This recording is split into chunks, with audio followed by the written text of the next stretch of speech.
Well, happy Monday morning here, everyone. Welcome to the Markcast. Crazy CFL weekend here. I have lots of thoughts on it. I have a new feud with the @CFL account on Twitter we can get into later as well if you're interested in those shenanigans. But I think my timeline was full of CFL people this weekend. I thought, like, God, if you were one of these like XFL or USFL homers that support leagues but don't watch the CFL, like you were probably missing out. We'll get lots of thoughts here. We have Jason and Evan. Guys, this had to have been the best weekend so far, right? Without question, absolutely. This is the what people talk about when they talk about the CFL being great, and we finally got to see that this week. Evan, how are you doing this morning? Yeah, I'm doing great. It was a great weekend of games, like Jason said. Probably the best weekend of games I can remember in a long time. At least I think since the CFL came back after COVID from that 21 season, and probably even before that. I really started following the league in probably 2019. Started covering it in 2021, but I really don't remember a slate of games that was this good. I mean, that was really impressive.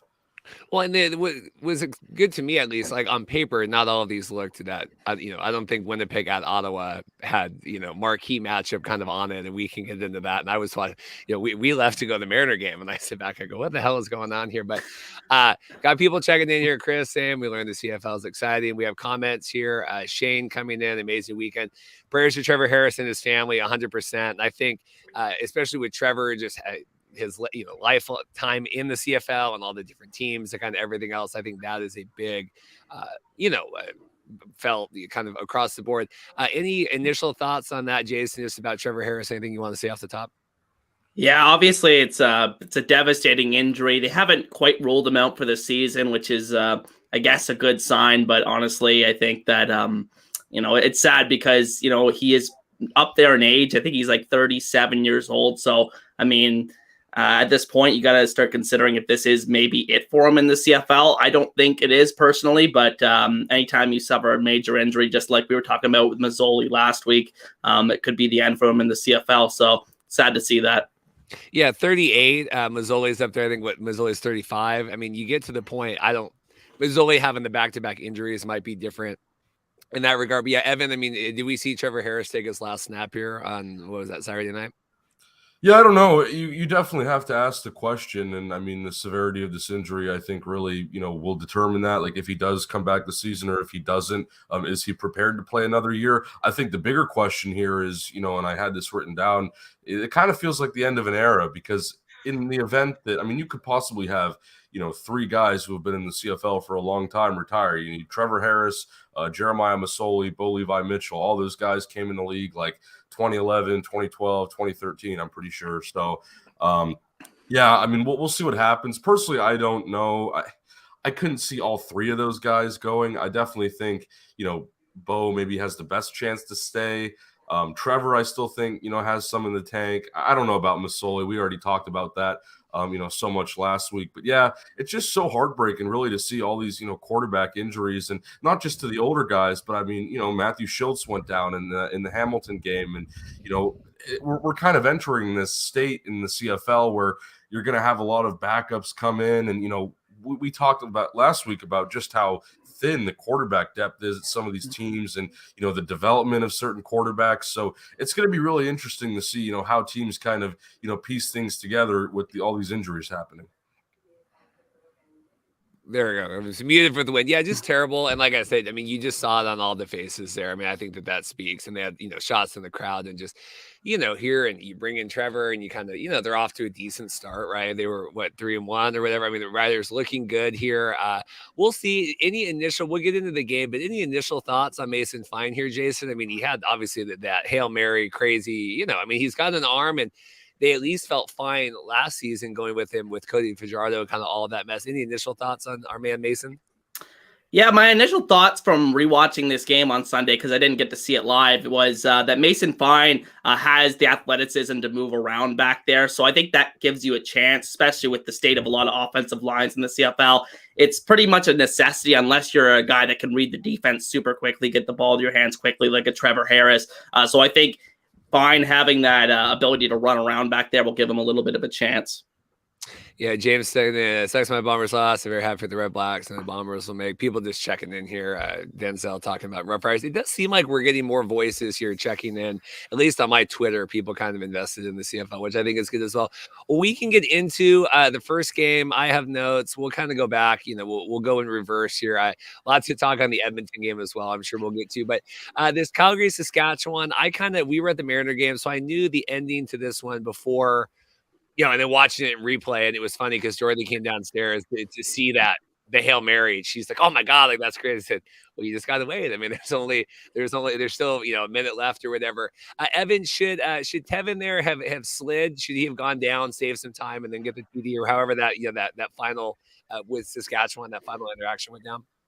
Yeah, I mean, he could have done that, but I appreciated the way that the game ended. In my notes, I just pretty much said, Rene Paredes is clutch, and he's been in the CFL now for over a decade. I mean, that game was interesting because, I stopped watching with about 2 minutes left in the fourth quarter. And I went back and, watched the end there, the little bit that I missed, because I noticed the score, went into the 30s without being into overtime. And I thought, oh, geez, how did that happen? So I ended up seeing, the Mason Fine the crazy touchdown to Tevin Jones where he bobbled it and with all the defenders. And I don't know, that was really interesting to see. But yeah, I mean, Calgary really needed this win. I talked about it last week when we were previewing this week.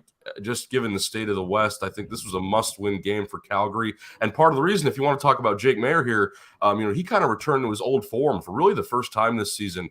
Finally looked like, again, he was worthy of that starting job, worthy of being the franchise quarterback in Calgary. And I think it finally made fans, Stampeders fans, not have to worry about that as much, because for this first month of the season or whatever, it really wasn't looking good, to be honest. There wasn't much to take away from, Jake Maier's campaign. And, finally here he is, doing things. He's on the right track, right? Finding multiple receivers, even though his receiving core, might not be the strongest, and just really, all around, I think he had a great game. Yeah, this Luther Hakov, I can't even say this last name, 81. He really busting onto the scene here. Jason, you have your Calgary shirt on. How did our boy Maier do today? Or this weekend? Yeah, I think I agree with Evan. He had his best game of the season by far in this one. I think what was really encouraging for me is that the Roughriders took away the Stampeders' run game, yet they were still able to move the ball. And I think that was really encouraging because I think they really relied on the run game to pick up first downs in the first few games of the season here. Weren't really able to move the ball with the passing game, which they were able to do in this one. So I think that was very encouraging. I think the best team won in this game. I think that Saskatchewan having 2 punt return touchdowns. They had didn't really do much on offense throughout the course of the game, other than that, miracle play and a couple of other plays throughout the game. But I think, the better team won, and Calgary almost let it slip away at the end, but ultimately a huge win for them. And we'll talk about it later, but I think with the injury to Trevor Harris, I think it's pretty likely that Calgary will ultimately end up hopping Saskatchewan in the standings as we go throughout the season. Yeah, it was crazy because they hadn't, until it was like that Hail Mary, Saskatchewan hadn't had an offensive touchdown there. You had the 2 of Mario Alfred, and it's crazy because they always show, for whatever that grocery giveaway is in the CFL, where they're like, oh, Sally, if you get the punt return or whatever, like, oh, Sally, you win $100. And I thought it used to be $1 million if there was 2 in the game, or say like it was whatever the giveaway. And then today or whatever, because he had it, I think it was like 50,000 in grocery points or whatever. Jason, are they rigging this now? Are we taking away the $1 million? Like, what? I don't understand how this giveaway works. Yeah, well, I'm not too invested in it because Save on Foods is not even like a Canada-wide company, so they're not even available in Ontario where I live, so I can't really get too invested on it. And I'm pretty sure that it's based on kick return touchdowns, not punt return touchdowns, if I'm not mistaken, which kick return touchdowns are pretty rare in the CFL. Yeah, no, but he was good though, because you always see that. I will say, I had a quick note here. The Shea Patterson of it all, we lived through him. He was the first round pick for the USFL, came in and, he's like their short yardage guy, but they're like, well, they want to give him some different looks, right? So the defense isn't always expecting him, whatever. And Shea it was after, I think, I don't know if Trevor got down there, but Shea took one snap and looked very frazzled and threw the ball off as he was getting sacked in the backfield. I thought, okay, like Shea, I don't know if he still needs some seasoning on that. Evan, we lived through the Shea Patterson. Are you surprised here with him in Saskatchewan? No. I mean, he had short yardage experience in the CFL, I think, before he came to the USFL. I'm perfectly happy with Mason Fine having that job. You know, he's one of these guys. We always talk about year 3 in the CFL being the year for, you know, a jump in quarterbacks. And Mason Fine is in his 3rd year, and he's spent all 3 years now with Saskatchewan. So he's had time to develop in that system behind, you know, Cody Fajardo and now Trevor Harris, who's gone down. I would like to see Shea Patterson maybe a bit. I think his time in the USFL, you know, really didn't go as he expected, or maybe as any of us expected. I mean, he got benched, you know, in favor of Paxton Lynch, who at one point was also with Saskatchewan. I kind of find that funny. But yeah, I mean, you know, I do think Shea Patterson still has potential as a passer. But, you know, there's a reason, like, he was the short yardage quarterback now, and he was a short yardage quarterback before, because they have more trust in guys like Mason Fine. And personally, I think that's the right decision. You know, I'm not saying Shea Patterson couldn't start a game here, but I just like Mason Fine, I think, a bit more. Again, would it hurt to have Shea Patterson worked in? No. I would honestly like to see it at some point, just because I feel like it would make things more diverse. But you want to talk to me, I think Mason Fine is the best option here. What did thoughts here, Jason? I mean, Trevor was just getting beat up even before the injury. I mean, there was a couple of big sacks on him, and you know, him trying to scramble. Like, it didn't feel like, I don't know, knowing that he got injured in the 4th. I'm like seeing these hits earlier in the game, right? And I'm paying attention to that. Any other thoughts on them being able to keep him protected or not? Yeah, I think their offensive line issues have started to resurface a little bit over the past couple of weeks. I think Trevor's masked a lot of those issues by getting the ball out quickly the first handful of weeks of the season, but I think ultimately some of those problems are still there, and especially when they play against Calgary. I think you know, Mike Rose, their defensive tackle, who I had rated as the 11th best player on my top 50 players list going into the season. He is a dominant defensive tackle pass rusher, and I think that you know, he always plays his best against Saskatchewan, and he did in this one. He had a sack right before that Hail Mary play by Mason Fine that looked like it was going to end the game. But I think that, yeah, the issues for Saskatchewan on the offensive line have resurfaced the last couple of weeks, which is not a great sign for Mason Fine going forward.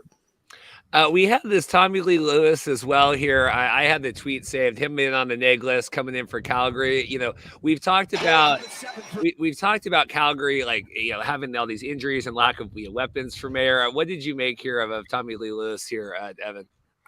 I mean, he had one catch, and it was for a touchdown, right? He's going to get worked into the offense more and more. I think, you know, to be honest, him and Mark and Michelle on paper are probably the 2 top options now. I was more focused on just how cool of a story it was. I mean, we've talked, or, you know, Naylor's talked, and other people have talked about, you know, their opinions on the neg list, and, you know, is it really beneficial for the CFL? But in this case, it was kind of cool, you know, where Calgary, you know, a team who had been looking at this guy for 7 years, you know, and like he was still doing fine things in the NFL 7 years ago, or even I don't even know when he was like drafted or under. I don't know. I'd have to look back at that. I mean, I remember Tommy Lee Lewis when he was with the Saints and everything, but I think it was just cool to see, you know, they waited 7 years to get him, and he actually came after all that time. You know, once his NFL career had kind of faded out, and then in his first game, you know, he has a touchdown, first catch even in the CFL. So that was pretty fun. I would hope to see him again get worked more into that offense as time goes on, him and Mark and Michelle. But yeah, I mean, great story there. I thought that was fun. Anything else, Jason? Calgary, Saskatchewan? Anything else you wanted to touch on? Yeah, so Tommy Lee Lewis also had a punt return touchdown that was called back. It was quite incredible as well. But yeah, so he also did that in the game. I think that one thing with Calgary is, yes, we've talked about this receiver position for them and how it's been an issue at the beginning of the season here. But I think that you're starting to see the pieces, if they can just play a little bit you know, more with this same lineup. I think that they have enough pieces there to potentially get back to those expectations we had before the season. I think once Michelle gets more comfortable, once they get you know, Tommy Lee Lewis more incorporated into the offense. Bagleton's having a great season. It's great to see that from him after a down year from him. So I think, you know, Hakuna Vanu is how you say that name. He's played very well to start the season as well, had a big breakthrough game in this one. So you're starting to see the pieces come together a little bit for the Stampeders, and it's good to see. Yeah, it feels like they were trying to get Bagleton in earlier in the season. I think he had a couple of big drops, if I remember, like finally kind of picking up there. Yeah, you talked about that, the kick return. Yeah, that was one of those, like, you get these, and and they showed, and it was like an illegal block or whatever. Like, I mean, they go back and show it, but it's so exciting, and he's in the end zone, and then you're like, oh yeah, 80 yards back here, whatever kind of negates the whole thing. And there was a couple of plays this weekend like that. I know that Glenn Suter is always trying to point out, like, well, no, like you're not supposed to be that upset. Like, this is whatever. But Evan, any other thoughts on anything on this game? Yeah, I mean, again, yeah, Luther Hakunavanu, he was someone, I think I talked about Trey Odoms-Dukes last week or the week before. Again, one of these guys that kind of, Calgary has as a good depth piece that, has an opportunity to step up. And, Luther did that in this game. I've been waiting for that from him for a long time. And I would expect him to do similar things for the rest of the season. I do believe he has a pretty high ceiling. And yeah, I mean, we kind of talk about Calgary's receiving core as, not necessarily lost, but just maybe a room that could have a bit more depth. But honestly, at this point, like, it kind of seems like every week they have a different leading receiver. So it seems like a pretty diverse group there. And then, yeah, I think Reggie Bagleton is still kind of like the number one guy in that room, even though he he had a pretty decent game this time around. And then, yeah, the other thing, James Waters, Julian Hauser, and then Mike Rose, who Jason already talked about, all had 2 sacks each, which I thought was pretty impressive. And again, unfortunately, probably a reason why, Trevor Harris ended up going down, because there was just so much pressure up front. But yeah, I mean, Calgary's defense, it's not the first time, they've done stuff like this. I think they have a lot of good linemen up front, even outside of Mike Rose. Just a really impressive unit all around. And, again, it's such a shame to see Trevor Harris go down. I think, we sit here and we talk about this game and all the cool stuff that happened in the back and forth, but that injury really lingers, just like last week with the Jeremiah Masoli injury, which you could argue is worse because that's officially season ending. It's his second major injury in 2 years. But you get the point, right? It's just sad to see, things like that happen. And I'm glad that, we got around to talking about that. It looked really bad too. Like, I saw because I had seen the replay on Twitter before I had watched the game, and I'm like, oh my God, it's just one of those you can see. I just wanted to shout as well, Deontay Williams had that crazy pick where it was a contested ball and it bounced off someone's helmet, and he scooped it up for Saskatchewan. Kind of good defensive there. Anything else, Jason? We can get on to the next one. Just a brief note on Saskatchewan. I think they really miss Roland Milligan in the secondary. I think he's been a really strong presence for them over the past couple of years. And I think that Calgary was able to find a lot of open receivers in this one. And I think, his presence was missed. All right, well, let's go here over to this was the funny one. I'm sitting here, I'm watching the game. Dorothy, we're working out, getting ready. We're going to the Mariner game. And it was, 18-3 at half. And I'm like, this is like, I'm getting in the shower. This is terrible. And then to see, I guess Dustin Crum kind of willed this team back, whatever to come, and the tie and the overtime. And I'm sitting there at the bar watching the overtime before we go to the game. Jason, how improbable was this comeback? Well, I went out to the Forge FC game, which is the Hamilton soccer team. So I actually missed the last part of this game. So I left when I believe it was 25-9 for the Blue Bombers with about 7 minutes left in the fourth quarter. And then I turn on my phone and it's like, what the hell? They won in overtime. And it's like very, very improbable. I had to watch it the next day in full. And it was just a crazy, improbable comeback, just like it was just like I imagined it would be when I saw that final score. I mean, you got to give a lot of props to Dustin Crum for sticking in there. He had a rough first half, only 20 yards passing in the first half, but he was able to restructure the game plan. The Red Blacks were able to restructure the game plan and put him on the path to success. For the second half. And honestly, I think it was just super impressive. And, I'm really happy for Red Blacks fans. They've suffered a lot over the past couple of years. Well, I mean, yeah, there was a point in the first half where it was 12 first downs to Winnipeg to 0 they did not have a first down until I think about 3 minutes left in the first half there. Evan, what did you make? Because we were, I was in the chat. I'm like, Crum is crummy. Like we're moving on. We're getting on the ship here. And then to come back to you, just him scrambling, his tenacity. I mean, what do you kind of credit this victory to?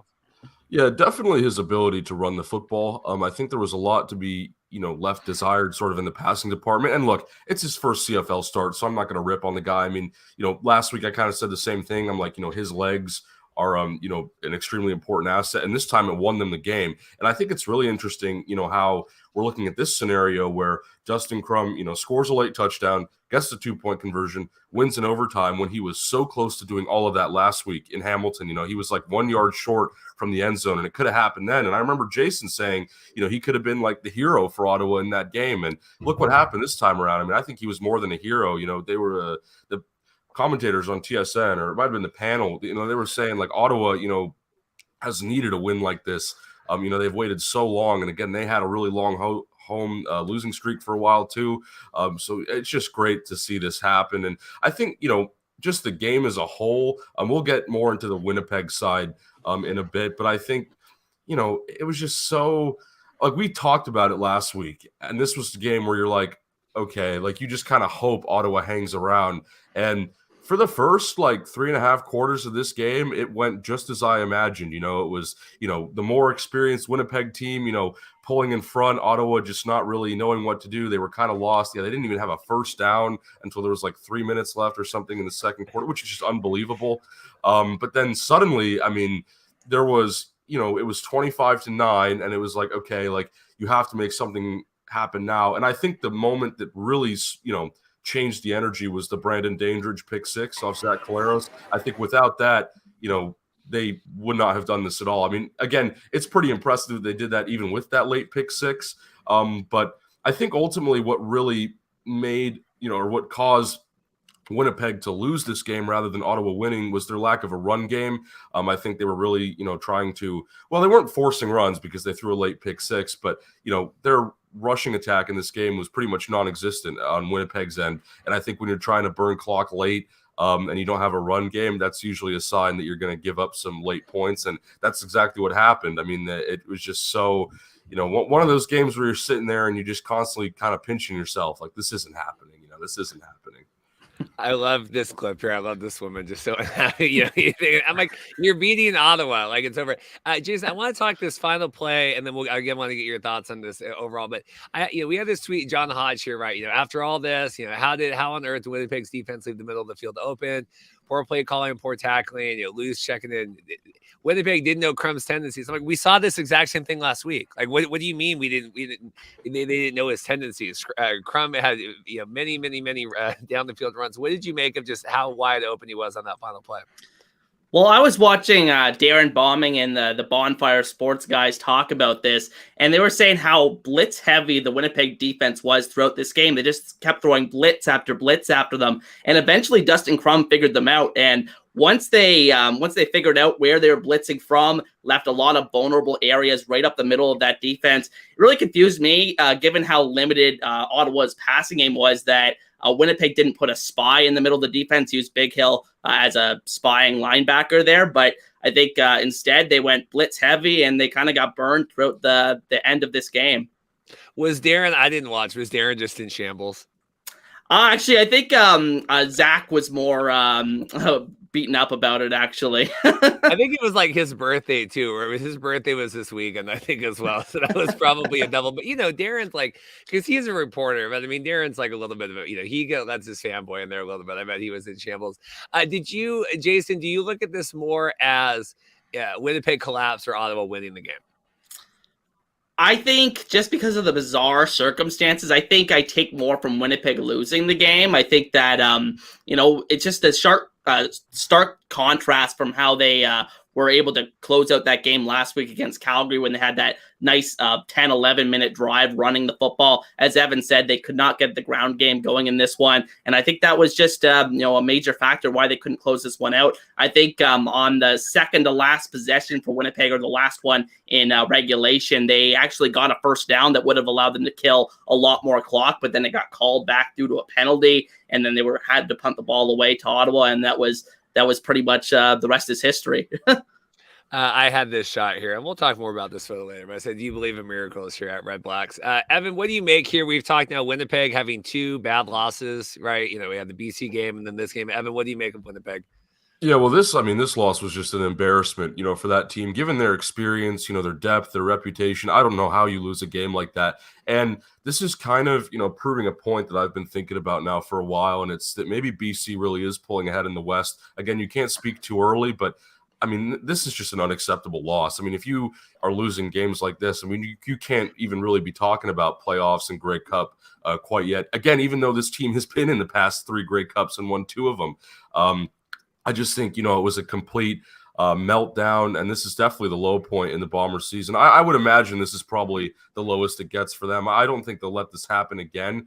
But yeah, I mean, like the win, you're snatching defeat from the jaws of victory. I love to say that, and I'll say the same thing for Edmonton a bit later, even though that was a bit of a different circumstance. But yeah, I mean, you can't let things like that happen, and it really makes me wonder, what's going to happen down the line, because this just doesn't seem normal for this team. Like, there's been so many years of just pure dominance, and again, they still are one of the more experienced teams. I'm not saying they're collapsing or whatever, but it's a bit different now. I mean, this is not something that I think any of us expected, and I agree with Jason. It's more of Winnipeg losing the game than Ottawa winning the game. But I will say, again, if we want to go back to the Ottawa side here for a minute, that stadium got really loud, and it was almost like a college atmosphere at the end, where you had, the players and coaches kind of storming the field, and rightfully so. I just can't tell you how much the CFL has needed that. I think, just the whole weekend of games was great. Obviously, we haven't even gotten to the Toronto-Montreal game yet, which might have been my favorite, but this was just so needed. I feel like just, comeback victories, a lot of back and forth shootouts,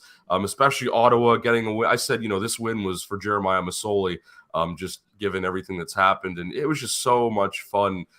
There's a lot of people that are missing out. I think I'll leave it at that. Yeah, Jason, it was very dead in there for that first bit when it was, it was a very terrible first half of Ottawa. What do you make of this? In Winnipeg, I was looking here, they got Elks next week at home. So maybe, you would presume that's a bounce back for Winnipeg, but what do you make here? Because it was just a weird day for them. I still think that they'll bounce back, but I think the key thing here is they already pick up their second loss of the season already in week 6. How long did it take them to pick up their second loss last season? I think it was all the way probably until like week 13 or something like that. So that's kind of concerning for the Blue Bombers, given that they've already lost to BC. If BC wins next week, regardless of what happens with Winnipeg, BC's effectively 2 games up on the Bombers because they lead the season series there. So I think it's a very important game in terms of the standings, but I think overall Winnipeg probably still one of the best teams in the league going forward. I think that the collapse notwithstanding, I think they'll be okay. Looking here, we talking Dustin Crum in the big game win or whatever. 26 of 42 interception. He had a rough day, right? Are the Elks going to figure him out next week, like this elusive scrambling man? Or, because there's a lot more work that needs to be done here, even though Ottawa won the game, right, Jason? Yeah, it'll be interesting because they're actually playing Calgary next week. So I think that'll be an interesting matchup because both teams coming off big emotional last-minute victories. So I think it's going to be interesting to see what team comes out flat. We often see that in those situations. So I think it'll be interesting to see how Crum moves the ball passing-wise, because I think at some point teams are going to start to take away his legs a little bit. He's such a dynamic runner. You see him. He's basically what we want Cornelius to be in terms of a runner, but he does it more effectively and knows exactly when to run. And so I think it's going to be very interesting to see how he plays throughout the weeks as teams get more film on him. And I'm interested to see how that game goes next week against Calgary. There was an interesting note here, and they were talking about, Prukop with Winnipeg and where he got re-signed from the USFL, and maybe if he had waited and he could have been the REDBLACKS quarterback, or, kind of because he signed so early and now all this opened up. Evan, sliding doors here. Prukop's taking, he's taking short yardage for Winnipeg. Is there a world where he's a better option for Ottawa, or do you think they're going to be good with Dustin here? Yeah, I think Dustin Crum was the right choice. Look, Prukop's familiar with Winnipeg, and he's like a short yardage guy there. Dustin Crum signed with Ottawa, again, late last season. He's been with their program for a bit now.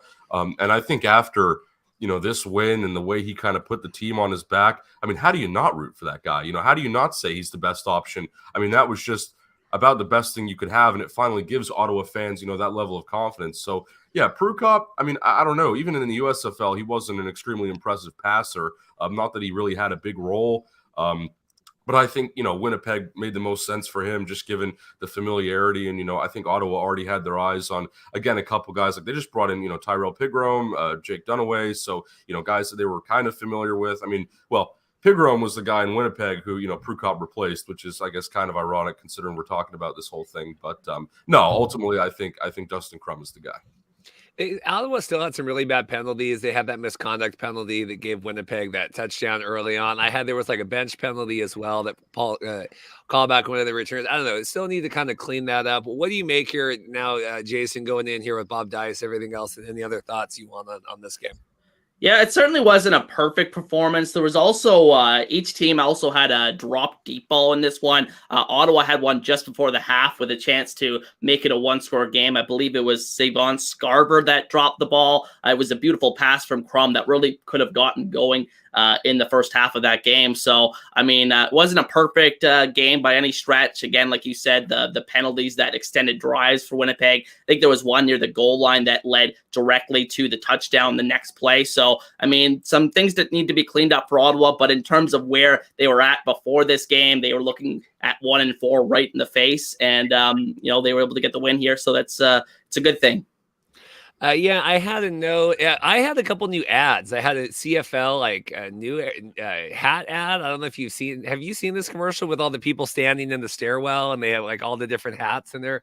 We had a couple different ads. No, we had that, and then there was like a flyover. I don't know if we're trying to do some new marketing on there. I did have a joke. We talk about the CFL demos and like the music and the country music. The CFL Plus during the commercial breaks has like trap, rap, instrumental music playing. So I don't know if who's ever programming the CFL Plus at least knows about their demographics on here. Pat's checking in. Prukop was a nice pickup. Wouldn't say great. Evan, any other thoughts on this one? We'll move on to the shootout game. Not really. I mean, I just think Prukop knows his role at this point. Like he's not. I mean, would you start him if Caleros went down? Sure. Again, familiar with the system, whatever. But yeah, I agree with Pat. Nice pickup, not anything that, blows your socks off or whatever. All right, let's get out of here. So Jason, we had this. This was the big, was it Toronto at Montreal coming down? What did you make of this one? Because this was like the game of the weekend, and then the rest of the weekend happened. You know what I mean? Yeah, it was a relatively clean played game. I think both quarterbacks played pretty well. I think Chad Kelly just continues his trajectory towards becoming a CFL star here in his first year as a starter. He made a couple of amazing plays where he kind of broke out of the pocket and rolled out to his left and found guys in the end zone. So I think, he's looked really good. The Toronto receivers were really good in this one. I think Montreal looked good offensively at times in this one as well, but just couldn't make enough plays at the end. And I think that if this game was, at the point this game was played, I was like, oh, this is the best game in the CFL so far this season. But then we had Saturday's games that both kind of overshadowed them, in my opinion. So I think these are the three best games we've seen so far this season, all happened this week. So I think, this game was very entertaining. Yeah, Mac the Knife, you're incorrectly reporting that Toronto is America's CFL team. I don't like that, but Chad's looking good here. 21 of 25, 3-1, like big star. I have a couple of highlights here I can pull up. But Evan, what did you make of this and the further ascension of Chad Kelly? Yeah, I mean, we'll talk about the game first, then we'll get into Chad Kelly. I mean, I think the most impressive part of this game, personally, I think Montreal should have won. I mean, this was one of their more complete games, but Toronto just kept having these answers, and they had an answer at the very end of the game, which ultimately ended up being the game winner. But yeah, I mean, Chad Kelly at this point, like, I don't know how you have any doubt in the guy. Like, I don't feel any doubt in saying that he's, a top quarterback in this league. And we've talked about that, already, just saying like, how poised he is and how confident he is. And I mean, he, really, I think is just so prepared. And so I could say so many good things about him. Right. And this game was, this was really, I mean, it shows why, he deserves all this praise and hype. I think there were some people who were questioning, why are we giving Chad Kelly so much praise when he's only started, X many games? Like, you have to remember, Chad Kelly, wasn't really talked about until he came in, like I've said it before, in that Grey Cup last year, when after MBT got hurt. And, now here he is, becoming a superstar within a couple of games. So it's a pretty quick ascension, but, I don't have any doubt. And I have full confidence and belief in him moving forward. Just some other notes. David Unger, who used to play for the Ticats, he's having a pretty good game here. He had 2 touchdowns. I believe he had the last touchdown too. One of his 2 is the one that ultimately won it for Toronto.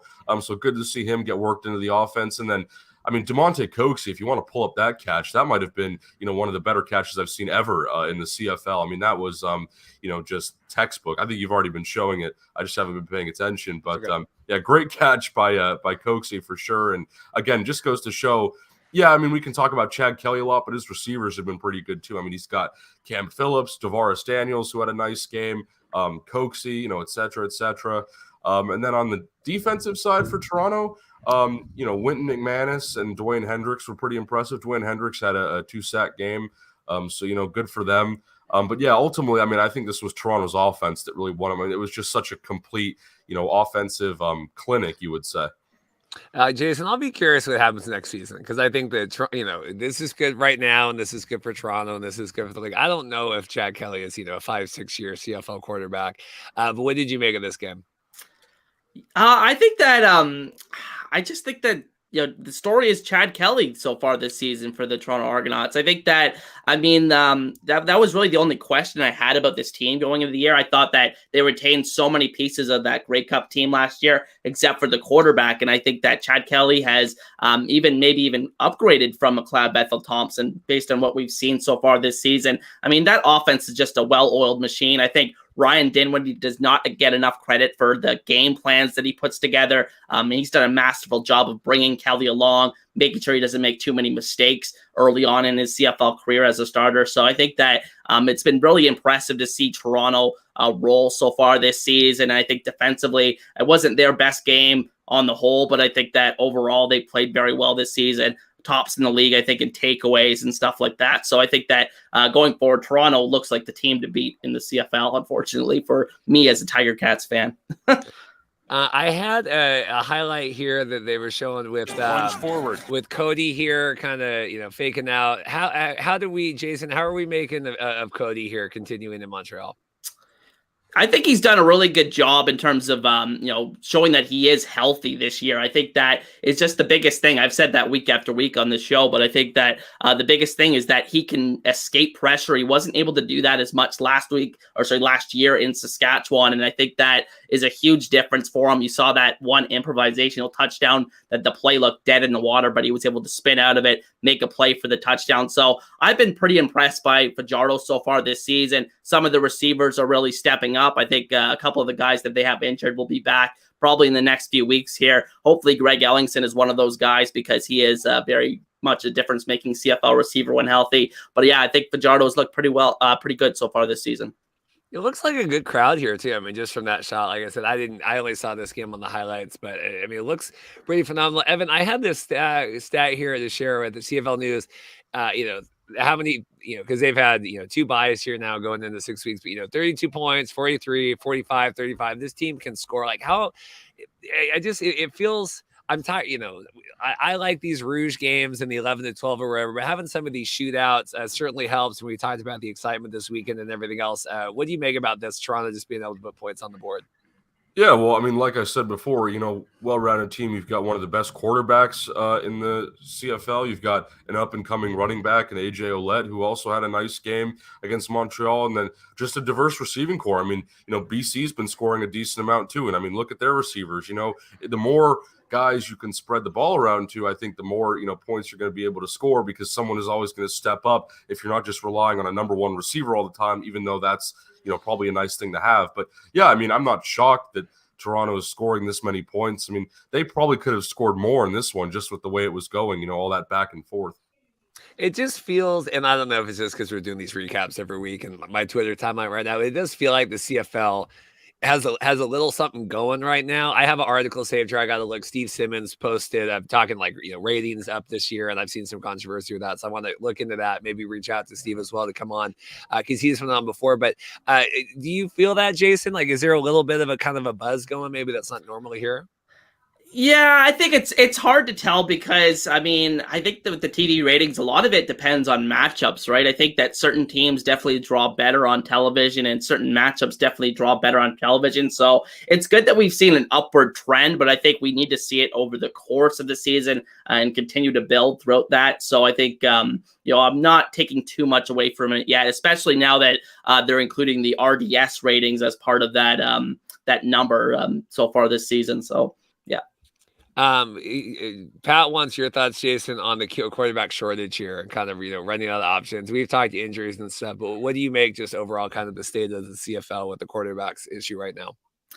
Yeah, so this kind of reminds me of the 2019 season where I believe it was like 7 of the 9 starting quarterbacks missed most of the season. I think, that's when you had Cody Fajardo break onto the scene. Dane Evans broke onto the scene with Hamilton. So you do see some good come out of it. Hopefully you see guys like Dustin Crum, Mason Fine take that mantle and run with it. But I think at the end of the day, you're not likely to see that on a large scale. I think that going forward that you need the guys to be experienced in the CFL. This is really the only way you get experience by having situations like this, but never a good sign when like half the league is dealing with quarterback injuries that I just think that the depth in the quarterback position is pretty thin right now around the league, as you guys have been saying. But those are just my thoughts on it.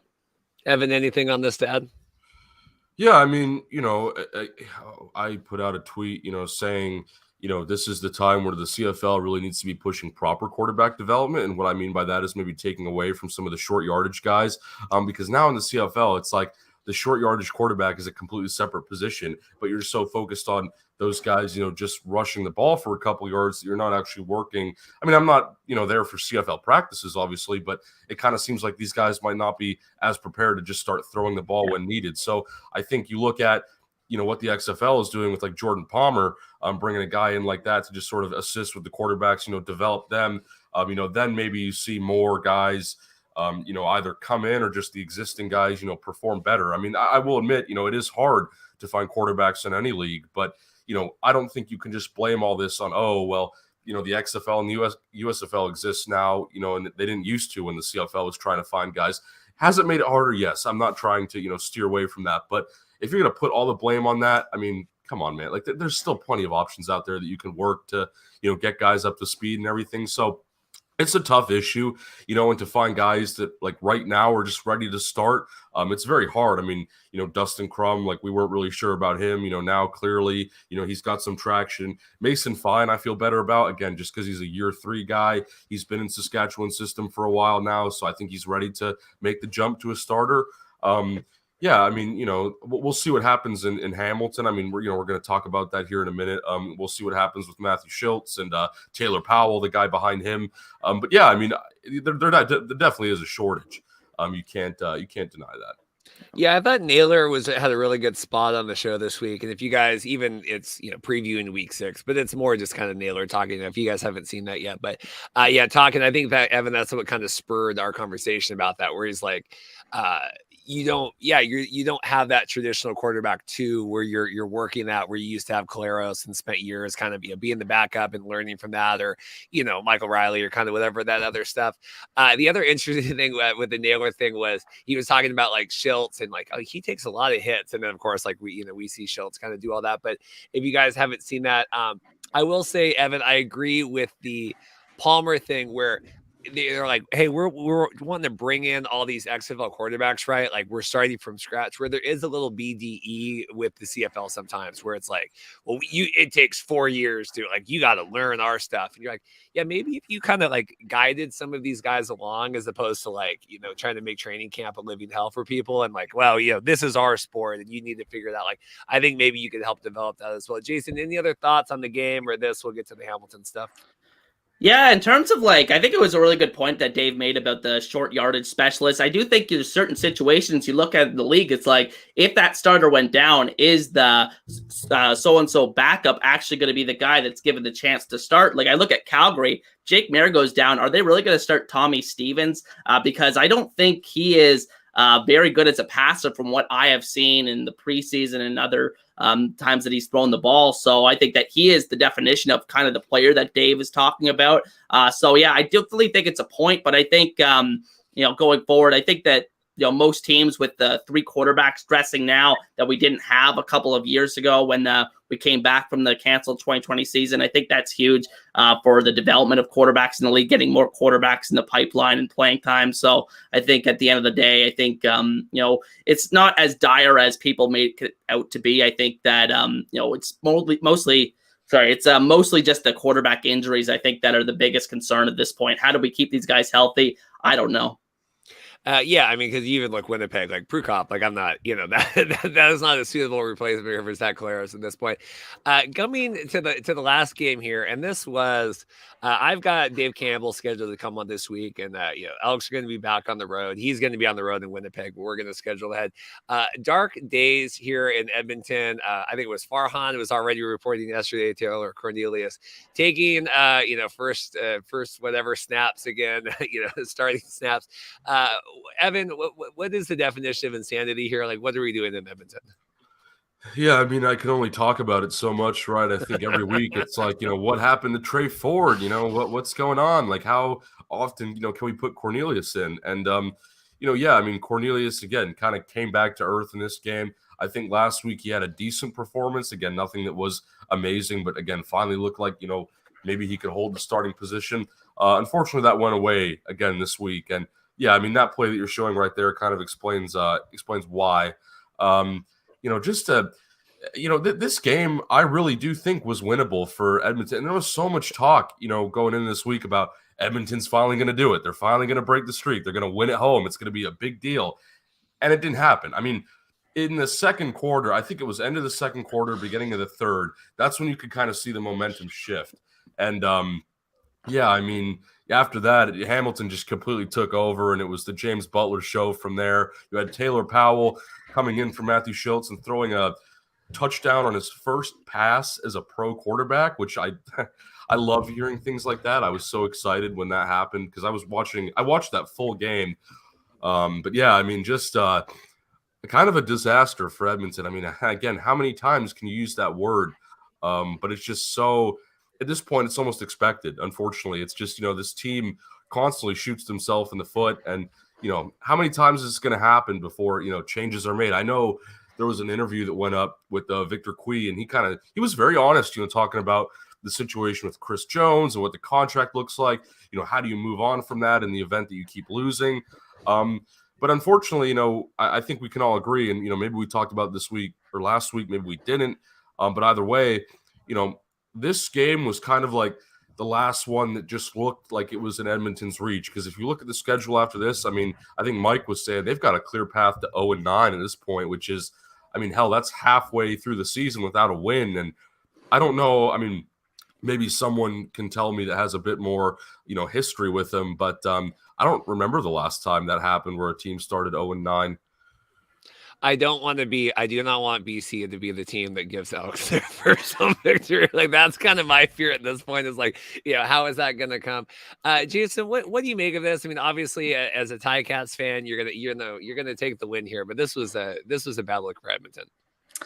Yeah, I mean, I'm with Evan. I'm like, what else can you even say at this point? I'm actually going to make a video right behind me here is all the losses in the losing streak. So all 20 of them are up there. I'm going to go over how it started and how, when it might end. But going forward, I don't know what they do. I feel like they've really confused everybody with how they've handled the quarterback position. I mean, I don't know how much better, Jared Daggy would do at this point. Like I said, I would start Trey Ford. I mean, even if they lose more games, who cares? Because at least he's a guy that probably will bring some excitement to your fan base at this point. I think that, going forward, I don't really think there's a bright spot on this team. I mean, maybe I think Steven Dunbar had a pretty good game against his former team in this one.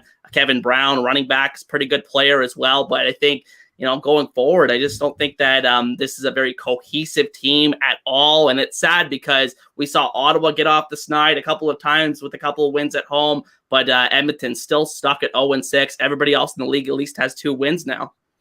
Yeah, I had tweeted out because we were out and I came back and ended up watching this one as well, kind of on demand. And I love Taylor Cornelius here. Love the man. 4 career CFL wins. I thought Dustin Nielsen had a night. I was trying to get him back on the show. He was on before. I don't know if he lives in his DMs anymore, but Dustin was just, what is he doing? What is he doing? Like, I mean, I really, really enjoy that. I think that's great. And it also helps. It helps if I'm trying to kind of fast forward just a little bit to kind of catch up on the games here. And it's like, I just got to wait for Dustin kind of to start screaming about something. I know it's a big thing. Yeah, I don't know. I had tweeted out yesterday. I'm going to start, Evan and I are starting the free Trey Ford. I want him off the Elks. If they're not going to use him, let's get him on a team that's going to take advantage of him. Evan here, Hamilton, Schultz went down, right? You were talking with him. He should be fine. They're getting tests. Like, what's the latest on Schultz? Yeah, honestly, I don't know. Yeah, I mean, I sent him a text and, send him best wishes and everything. At the time, he didn't know what his injury was, and I'm sure he probably knows now. I would expect it to come out, probably today, soon, sometime. Yeah, I mean, scary moment. And again, how many quarterback injuries can you have? It's really starting to look like, some of these teams, again, I mean, we just had this whole conversation before about quarterback development and depth and things like that, but teams are really starting, it's looking like they're going to need to access that more. And, fortunately, Taylor Powell looked good in limited action. A lot of the backups, I think, this week, again, Taylor Powell, Mason Fine, like they all kind of stepped up, in limited action, keep in mind, right? Not the full game, and did all right. Like Taylor Powell, his first pro pass was a touchdown, but he only completed 2 passes in the entire game. So still a lot to figure out there. But yeah, just from Hamilton's perspective as a whole, again, I like I said, Taylor Powell looked good in limited action. We'll see what happened to Schultz. I think even if Schultz hasn't been winning games for Hamilton a ton, I mean, obviously they won this one, he was in for a good chunk of the game. I think, he's still showed enough to where you can bring up the question, maybe you keep him as the starter even when Bo Levi is healthy, because in my opinion, he has done enough to hold that job, again, even if the team isn't winning all the time. But that's kind of a separate discussion. I think the real talking point here is James Butler. He kind of had his, I guess you'd say, breakout game. I mean, there was a lot of question, and, the commentators on TSN brought this up, about how such a good year in BC, and then he came over to Hamilton, and it's been a bit of a slow start. But this time, I mean, this was about the best game you could have asked for from him. And I know James pretty well. He was one of the first people like I ever interviewed back in the day, like 3 years ago, before he even came to the CFL, really. So, yeah, I have full belief that he can keep doing this, and definitely needed, I think, for that offense, especially given how the receiving core has been. But another bright spot on the team this time around was Tariq McAllister. I know we talked about him last week. He's someone that's kind of blossoming into a larger role, someone that I think a lot of teams are starting to look out for, both on offense and special teams, as a returner. So good stuff from him, and I hope he keeps that up. And yeah, I think that's about it on Hamilton's side. I mean, again, this was just one where, kind of a slow back and forth at the beginning, but, a couple plays that they took advantage of, mistakes on Edmonton's end, they capitalized and pulled away pretty quickly in the second half. Yeah, I have the tweet here. Schultz not practicing today. We'll get after after practice. Jason, how are you feeling here at Ticats? What's your welfare check? I just hope they don't rush one of these quarterbacks back. I feel like if you have to start Powell for a game or two, do it, because you can't get in a situation where you rush a guy back like Bo. Maybe he comes off the 6-game injured list and plays this week. And if he's not 100% healthy and re-injures and he's out for the season, I think that would be an even worse outcome. So I'm really afraid of that happening. But I think, I like what I saw from Powell. Very limited sample size, but about Schultz, I agree with Evan. I think I was ready to say that this is his team going forward. I think he played well for 3 weeks in a row, and I think that unfortunately this is the story with his career. He gets a few starts here and there, and then he gets injured, and I think that's the unfortunate fact. You can't be surprised by it. I don't think the Ticats are surprised that he got injured, just being kind of a thinner bodied quarterback there. But just hopefully one of these two guys, Bo or Schultz, is ready to go for some point in the near future, because it's going to be very hard to win with third string quarterback and Taylor Powell I mean, it'll be interesting to see a Hamilton-Ottawa matchup between Powell and Dustin Crum. I believe that's who the Ticats play after the Elks. But yeah, it'll be interesting to see how they navigate this quarterback room going forward. And yeah, again, Tyreek McAllister has played really well for this team. I think he's the exact player that this team has needed, has brought a lot of speed to this offense. They don't have a lot of that outside of Tim White. So I think McAllister is going to get even more work in the offense going forward. He had another, dynamic kick return in this one, and I believe it was called back. Probably one of the best you'll see all season, but unfortunately, like I said, called back. But yeah, the Ticats played pretty well in this one. It's good to get a couple wins on the board, but I don't take too much from it because it was the Elks. Yeah, I mean, to me, and Evan talked, and them getting Butler back into it. This looks like a more normal stat line here, 10 of 17, they had Crum was like 26 of 42 or something. I mean, like, you need to give these guys, like, you can't expect Crum to throw that many times to play. Yeah, let's get Butler moving here. They're talking that, they came off the bye a couple weeks ago. Now we're trying to, we're getting away maybe from the old June Jones style of kind of all this stuff. The other thing, with Cornelius and the Elks, like, I just don't know how you can be benched here like consecutive weeks like this and continue to play. Taylor isn't pulled like for injury here. It's pulled, Daigie's in, and the announcers are like, well, if Daigie succeeds, he immediately almost threw an interception coming in. I had here as well. Yeah, if Daigie succeeds, he immediately takes a sack. We had I had the house call here by McAllister, called back for the penalty flag, and then I guess my last thing was there's all this made of the Chris Jones contract, and it's been reported it's like 4 consecutive years, or it's one contract over 4 years. I mean, Jason, it's so weird how hamstrung. I saw even like Gary Stern trying to talk about like, well, maybe like the teams could buy out this, and they could pay off the penalty over years. Like, trying to figure out how to get out of this contract with Chris Jones. It's really weird. Yeah, the whole football operations cap is just a real hindrance to that team right now. It's limited the amount of coaches that they can have on staff, which is obviously a huge disadvantage. I think the Ticats, I believe, have like the biggest staff in the league versus what the Elks are throwing out there. I think Jones does the defensive coordinating duties, obviously head coach and GM as well. So that's a lot of responsibility, a lot of hours to be asking to put in for a guy that's with 3 very important positions. So, I mean, I think that has definitely been a factor that's contributed to their demise here. And I think that in terms of the quarterback position, like I said, I don't know what they do. I would start Trey Ford. But yeah, my thoughts on that. Evan, anything else on this game here? I have my little rant before we get out of here.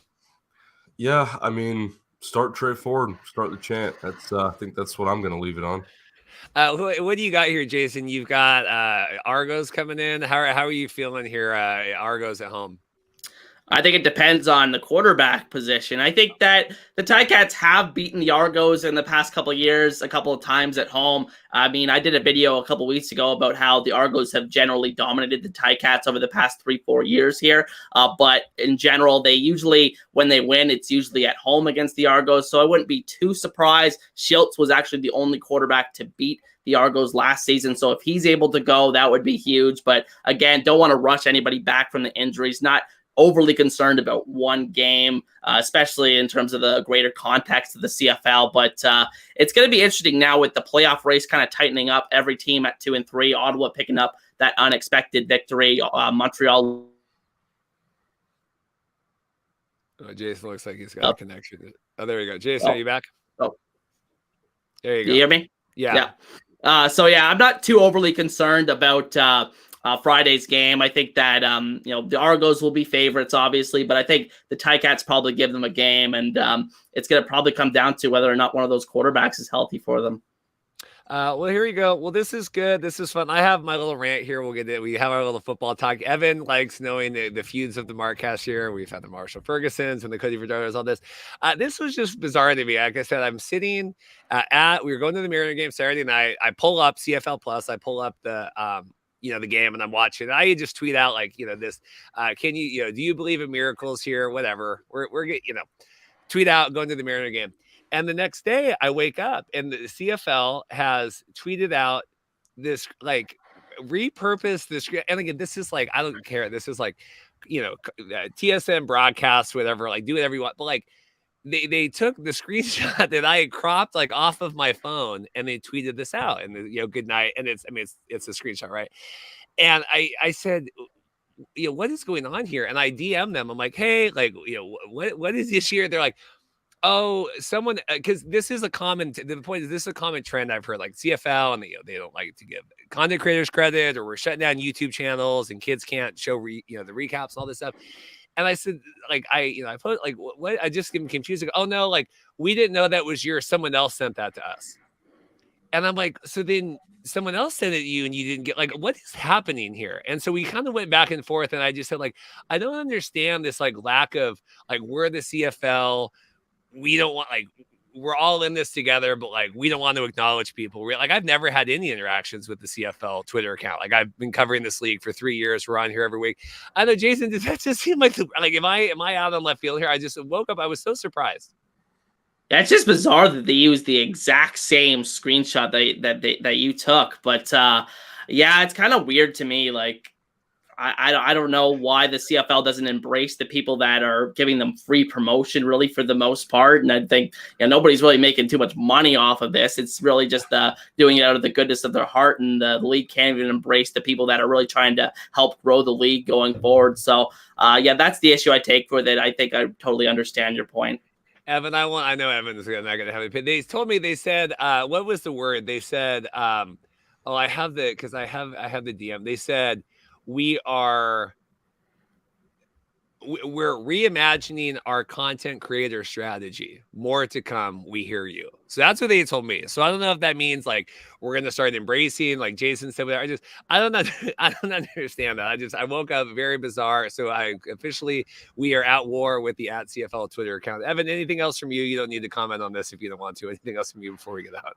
Oh no, I don't think so. But it's great to hear about all your feuds as usual. I love that.